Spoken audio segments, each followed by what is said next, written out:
Hi, welcome to Project Geospatial. I'm Adam Simmons, and we're back at GEOINT, GEOINT 2022 in Denver, Colorado. With me, I have the pleasure of talking to Scott Kaplan and Dan Opstal. Gentlemen, please introduce yourselves and tell us what we're going to be talking about today. Go ahead. Sure. Well, I'm Scott Kaplan. I'm actually an NGA employee, but I'm currently on a joint duty assignment at the Civil Applications Committee. I am the senior advisor to the chairman of the Civil Applications Committee. I'm Dan Opstal. I'm the executive secretary for the Civil Applications Committee and a geographer at the United States Geological Survey. Excellent. So we'll go right into it. What is the Civil Applications Committee? Good question. All right. So we have a fact sheet. It's online, but I'll start by saying it is a chartered organization of the DNI and the Secretary of Interior that facilitates the use of DoD and IC acquired remote sensing data to facilitate federal civil missions. And what I mean by that is all the federal civil agencies of government have geospatial mission space of some sort. We have a fairly significant portion of them that are principals within our sort of organization, and they are able to leverage the engagement that we have with the National System for Geospatial-Intelligence and are able to take advantage of the ability to acquire remote sensing data and to use it for their statutory mission spaces, and that's a pretty broad array of missions. Can you talk a little bit about the importance of the CAC? I mean, you kind of underlined it here with the definition, Sure. But why is it so important to the community to have this? Why not, doesn't NGA handle imagery? Why is having an organization like this such an important tool for the community? Sure, that's a really good question, Adam. So this is important because NGA has specific functions and it's an IC agency, so that places some inherent limitations on what it can do and who it can engage with. The Civil Applications Committee is what I like to think of as a bridge organization. It is able to bring together the wide array of DoD, IC, and federal civil partners, and what I call the Triple Junction. It's a little play on a geology joke, right? So I do work for the USGS, so that's an area where three faults converge, and this is an area for us where three different, very disparate communities converge over geospatial issues. And so what we're able to do is bring together those different partners and leverage the strengths of DoD and IC in terms of commercial imagery access and things like that, and share that out to federal civil partners that have geospatial needs that they don't need to individually go and procure. Frankly, the DoD and IC has a fairly flexible licensing construct in some cases where they can leverage that information. And so it's really a whole of government story. It's about being smart with taxpayer dollars and being able to leverage those resources that are either already existing or could be potentially modified, or if a secondary mission could be built in to answer some of those questions. And they support the wide range of public safety, humanitarian assistance, disaster response, and scientific research. Now, so what I got from this is massive promotion of all the resources and programs, or even accessibility to imagery throughout the entire government, and sharing that with a wide range of organizations that are members of the CAC, right? Right. How many members of the CAC are there right now? So we've got 11 principal members. So we've got Interior, Agriculture, Commerce, Health and Human Services, Transportation. Those are all the departments. Army Corps of Engineers, Coast Guard, EPA, the Federal Emergency Management Agency, National Science Foundation, NASA, and the Tennessee Valley Authority. So, and then we have associate members and ex officio members for oversight and guidance. What types of outreach does the CAC do to help people understand what resources are available to them? Sure, no, that's a good question. So we have a monthly meetings of all of these principals and the associates and the other partners, and we bring together topics of interest for the several federal civil partners and for the associate members for them to kind of understand. So 1 week we may, or 1 month we may be bringing an industry partner, say, ISI, and talk a little bit about their SAR capabilities. Another month, we may be bringing in an expert from the Park Service to talk about a landslide of some sort that's going on and all of the geospatial resources that are being used. So it's just a very wide array of different topics that we bring in. And then every month, the beginnings of our meetings are focused on kind of providing information of use to the community, announcements, an overview of what's going on kind of in the geospatial world with study contracts from NRO or perhaps other useful information. And then we also go through what our collection managers do to support the wide array of humanitarian assistance disaster response work. So we have the privilege of supporting the International Charter, which is a disaster response mechanism that works internationally, and we provide updates on how the remote sensing data is being used for that. So those are some of the examples of what we do kind of at a typical meeting. One thing I think of like in that terms is like, in some ways it's also it's almost a mini GEOINT like every month. Like, so we're out there finding who are the partners, who are doing the missions, who are doing the capabilities and the technical capabilities, and then being able to provide that type of information to the rest of, not just on both sides. What is the science world and the federal civil world doing that maybe the IC and the DoD might not be as fully aware about, but in reverse as well. Who are the partners, and then where are the pieces in between? It's kind of that glue, that connecting between all three different groups, which is the Triple Junction. Scott's done a great job mentioning that glue. That's exactly the term we like to use. I'll give you a specific example. A few months ago, we had a presentation on walrus haulouts by a scientist in Alaska, and I think you might remember that one. So it was really interesting because it was sort of an innovative use of synthetic aperture radar data. And it caught the attention when we did all the pre-briefs. It caught the attention of the Navy, and they were like, oh, that's kind of cool. I like the way that's being used. So this is an example of how we bring disparate communities together. They really wouldn't organically just meet, right? This is a scientist working in Alaska on a virtual session, that wouldn't generally have an opportunity to meet, say, a DC-based organization that deals in geospatial issues. So those are the kinds of things that make our meetings, I think, interesting and powerful and serve as that glue. And what I find out, I've actually only been at the CAC for about a couple months now, and just the breadth of things that we are doing. It's fascinating to me. Like, it's still a fire hose, and normally that happens for a month, and I'm already in month 2, and having conversations with Dan, like he says it's still going after like 5 years. I'm like, great, I got a lot to learn. But like the thing that I found fascinating, just like in the first few weeks, I talk about, like, one day I was talking glaciers, the next day I'm talking bathymetry, then I'm talking wildfires, I'm talking disaster response, now I'm talking, what sensors can be able to do that. So it's such a broad range of things that are discussed and worked out through the CAC that makes it a fascinating place to be. Well, that's awesome. So for coming to an event like GEOINT, both of you obviously have some objectives in mind. What do you hope to accomplish at an event like this? Well, there's multiple sides to that. So one, we're actually going to host a booth here for the Civil Applications Committee, but that's to help people educate people who we are. On the flip side, it's building the partnerships. It's going out, listening to the briefings, talking to the vendors on the floor, learning what they're doing. Like we've already, I think we've already gotten like at least 2 folks that are going to probably talk at our future CAC meeting so far, and that's just a start. But it's all about making the connections, getting to know who are the players, building those partnerships, and saying, are you aware what the CAC can do? Can you potentially bring your resources to help, not just in the typical IC mission or DoD mission, but truly in a civil mission? Like, hey, maybe we could use your satellite or whatever, whether it's SAR or hyperspectral or one of the other ones that they've been talking about today, for use in the big thing that we do is volcanoes, like that type of environment, or wildfires, or the landslides, earthquakes, all things disaster response, but then also all the other types of science, environmental science. So the IC Environmental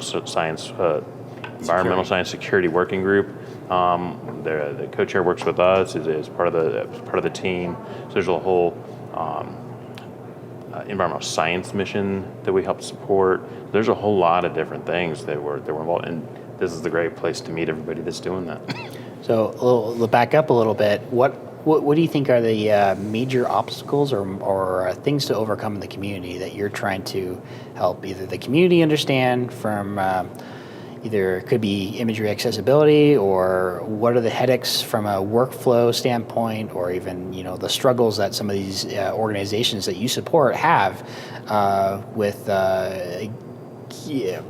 with the technology out there as it is? What messages are you trying to send? Sure. No, I'll take a stab at that. The accessibility piece is, of course, very, very important. There are a lot of different ways that data is stored, but a lot of times it's hidden behind our own little protective networks, and so It's not a ding on anyone. We have our own systems within government. Some of us have the CAC, the Common Access Card, right? Other of us have the personal identity verification cards. We all have different access methodologies to get to certain data points, and it's a challenge to get to certain capabilities that are locked behind one firewall if you don't have a key into that.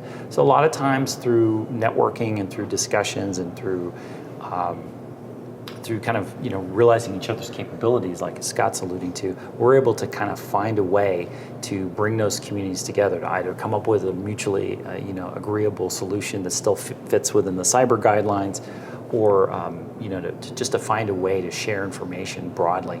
And it also works both ways. I have a couple principles that I try to follow. It's understanding who has the expertise in the government.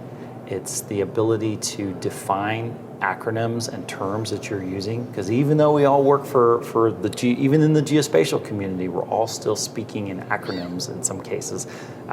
We try to bring out those acronyms and try to help each other understand. So I'll give you a really common example. When I first joined, we talked about the NCTC. What's the NCTC? Oh, you don't know? I said, no, when we talk about the NCTC in the world I just came from, we talk about the National Counterterrorism Center. Yeah.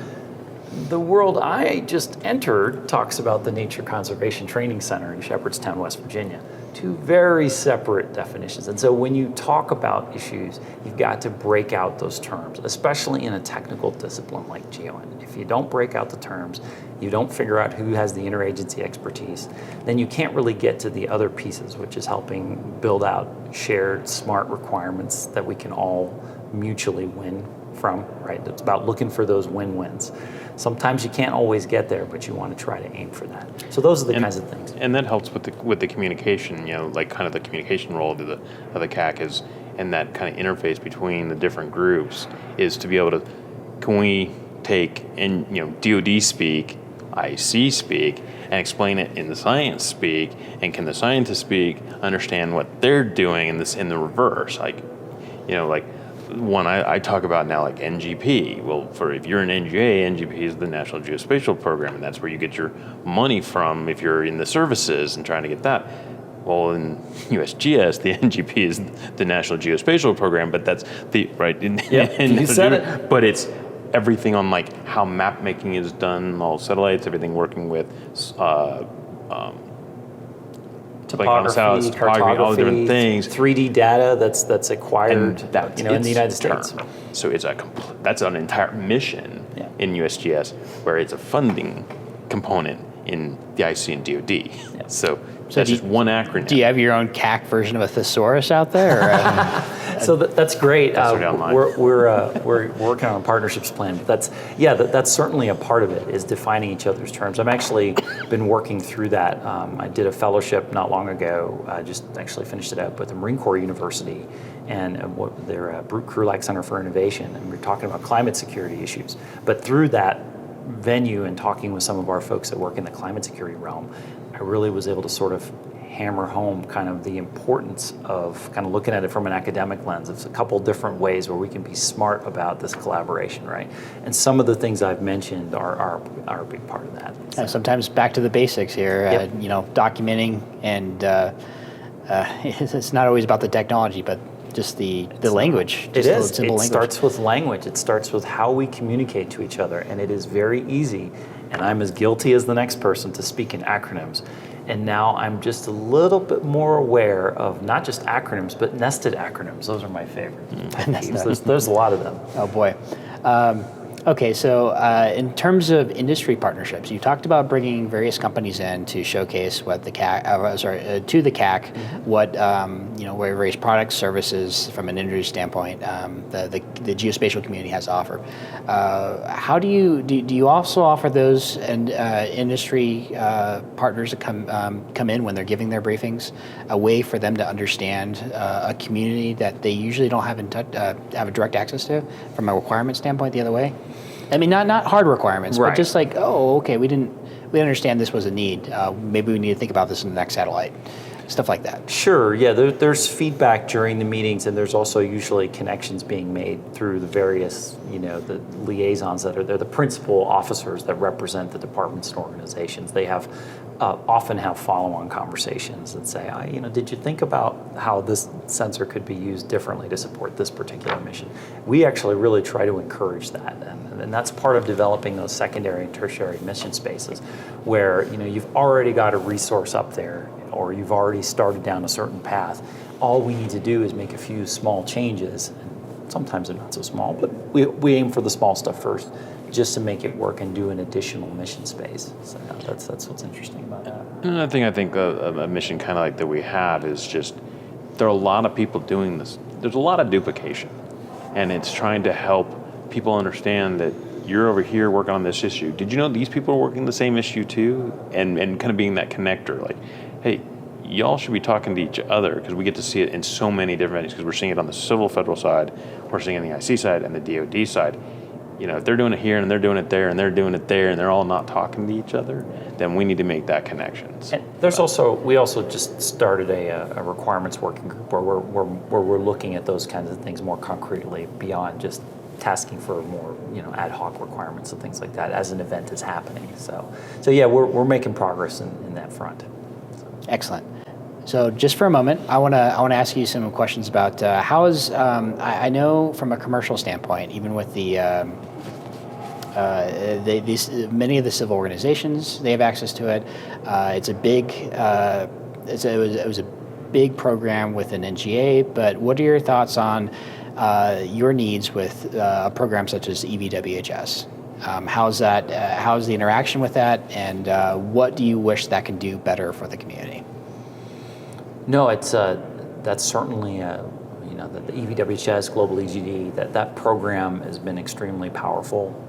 It houses a lot of great information that's being used. It has those access protocols. And I know it's very important for the community. I just want to emphasize how important that it is for the community that perhaps even NGA doesn't understand, to organizations that even the CAC reaches. Let's say that a good example that you might want to discuss, Dan, is the impact that the CAC had on the 1501 when they were trying to shut down the whole GD program, and the blowback that came to that from industry, because industry has a huge need for commercial data and commercial imagery for civil applications, and the CAC had a very large play. So the government partners, that, government partners came out of the woodwork in terms of feedback on EVWHS Global EGD.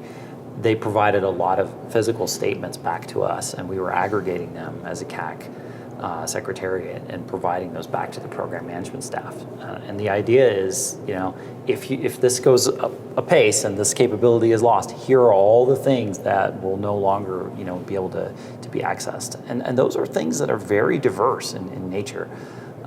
There's something like 13 bureaus in the Department of Interior, and a lot of them weighed in on it. Well, and this goes down to Imagery Access. For our audience, the Enhanced View web hosting service, as it's called, is a singular point of access to access not just Digital Globe's imagery, but even more providers as they bring more online. Correct. Historically, it was Digital Globe, Maxar focused, but that's a program that's over-encompassing. And it's not that it by itself is important, but it also, once again, highlights the major gaps in imagery accessibility across the board, where we need a more centralized location to access all this stuff rather than 13, 15, 20 silos that exist out there. Exactly right. Yeah. So I wanted to emphasize that, because I know how much the CAC had a role in playing for emphasizing the need for commercial imagery access for all the organizations that you represent. Yeah, it gives us we're that voice back into that channel, and that was a great way to emphasize that. And sometimes, it happens with a lot of smaller programs, it's a little bit less apparent, but we do that for other programs too. We help kind of educate on, there's these lost paradigms, if this program goes away, right? And it's also about sharing information back, right? So in other words, experts within the federal civil community will help connect partners within the DoD and IC. If they're looking for someone with a certain type of expertise, we'll help try to bring that back. So it really is a two-way street. Excellent. Well, I have one more question for both of you, and we'll wrap this up. It's a more of a thought leadership question for both of you. I'll start with you first, Scott. What would you say is the one thing you hope to see in the geospatial community, whether that be a technology or some type of policy change over the next, let's say, 1 to 5 years? Wow. Let me throw you off with that That's a curveball. tough one. Good boy. I like that question. I think it's the one that everybody knows, honestly, what's coming is, I've been with NGA for 18 years, and long before that, NGA was the sole entity. Like, the people that had satellites were the U.S. government. And I honestly, and it's part of everything that's going on here at GEOINT 2022, but it's the commercial imagery space. Like, everybody and their mother's launching a satellite now, right? How do we leverage that? But it's got positives and negatives. It's positives because, you look at the whole geopolitical world that we're in and great power competition.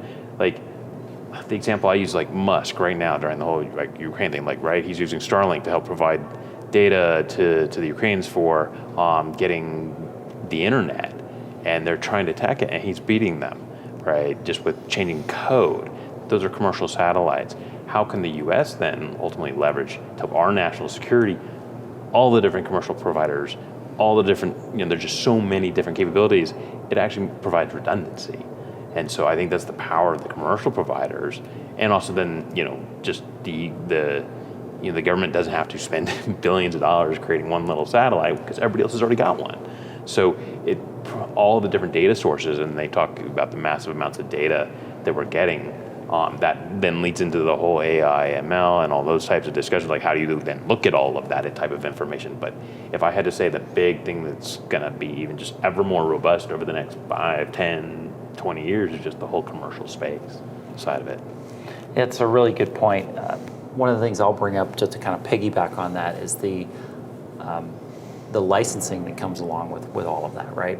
We've got this paradigm, back to the enhanced view global EGD discussion that we had just a minute ago, of data in large measure being fairly flexible in its application. There has to be some tether to the government, but it's this next view license structure that's been really wonderful.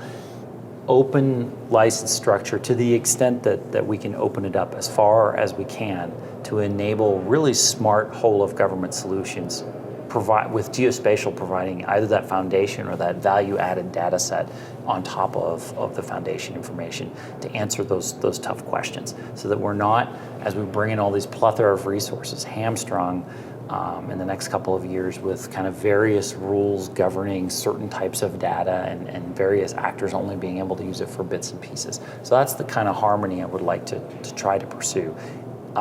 It's not easy. And there's a lot of different equities involved, and we have to remember all the different ways that we need to support, industry, and industry supports government, all of those relationships.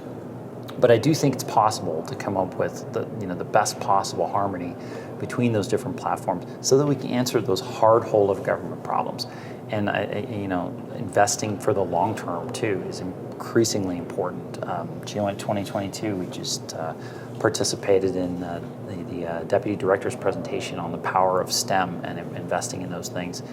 The power of certain disciplines that have to be engaged on and built up in future generations. Geodesy, I think mathematics. education's the hardest part right now. It is. We have a lot of, we'll call it talent lost right now. And I don't know how you're going to fill those knowledge gaps with the knowledge that truly isn't trained anymore. Right. Well, but my question then about that, honestly, is it talent loss, or is it talent loss to the government? Right? They're going to the commercial providers. It depends on, first of all, it depends on how old the tradecraft, and it depends on the sector. I don't want to go into too much detail, but I remember a meeting probably 2 or 3 months ago on the CAC about maybe geodesy. It was, in fact, geodesy. And you might have recognized a certain question that came up today in the session. And so that is truly not talent that's transitioned. That's talent that's not trained anymore. Right. And there are a lot of disciplines within the geospatial industry, if not the intelligence as a whole, that is slowly being lost in tech schools, training, and such, that we surprisingly are finding a new need for it again. Sure, and it does. It comes a little bit down to the fundamentals, right? Yeah. And that's kind of that back to basics, right? Is why do we have all these capabilities? I think back to that movie, kind of Hidden Figures, right, where that she was able to do those calculations kind of on the fly and written down. There is a need for that. But just as much as there's a need for that cross-pollination between the expert in strategic studies and international relations to be able to relate all of that information and be able to smartly make sure that we have the access nodes and resources in the right places to answer the hard questions. So it's that combination of both. But I do think, and I'm maybe a little bit rosier on this, I do think there are academic institutions, industry partners, and government partners ready and willing to kind of build up that capability and to keep focusing on that effort. And I think with time, we can do that. But you're absolutely right. You got to start early. And I think the Deputy Director mentioned that very clearly in her presentation today. It's got to start early. And I was having a conversation with somebody about, where's my AP Geodesy class? I would love to see that for my own kids, And yeah, if it were easy, it'd have been done already, right? It's hard, and it is a challenge. But it's a challenge we should accept as a community. Absolutely.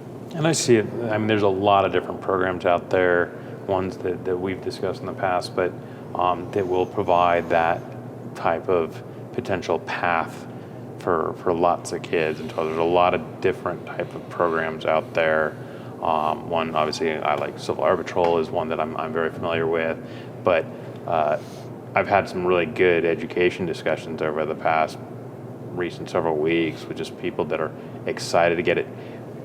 What I was happy about, at least within the presentation today by the Deputy Director of NGA, was, NGA is making lots of agreements at the collegiate level, but going down 2 more steps, going down to the middle school level, the high school level, that true K through 12 STEM portion of it. I think that's where we really need to spend a whole lot more time focusing. Yeah, the colleges, kids, by that time they've made a decision they like it, and we want to get them in and get them, let's get them the internships, let's get them into the agencies, let's get them into the groups and teaching that, but getting them that understanding real early on, all the way down to, elementary school, saying, hey, let's have a GIS day, or let's have let's talk about science day, STEM, but building it all the way down into the elementary level, honestly, so that by the middle school level, when they're really starting to think about, hey, what do I possibly want to do in the future, and that's what my kids starting to get there, and then at the high school level, saying, hey, I really like this. Okay, I'm thinking about which college do I want to go to? Are there potential internships? Can we get certification for the kids so that early on they can potentially have that already started in their back pocket to give them the leg up, and it gets them excited even more about it, and then they want to go into it. So that's I really like, obviously, where that's going in that discussion.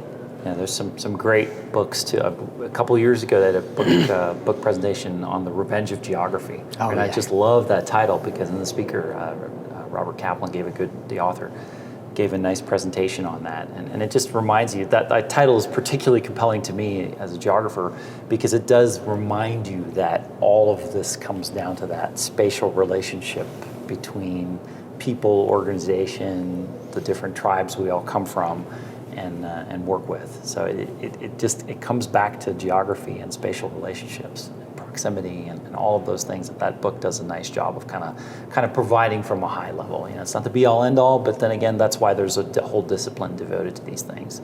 So going back to this, the discipline, especially the science, technology, education, mathematics piece, just has to continually be hammered home. And as Scott said, the earlier the better. Absolutely.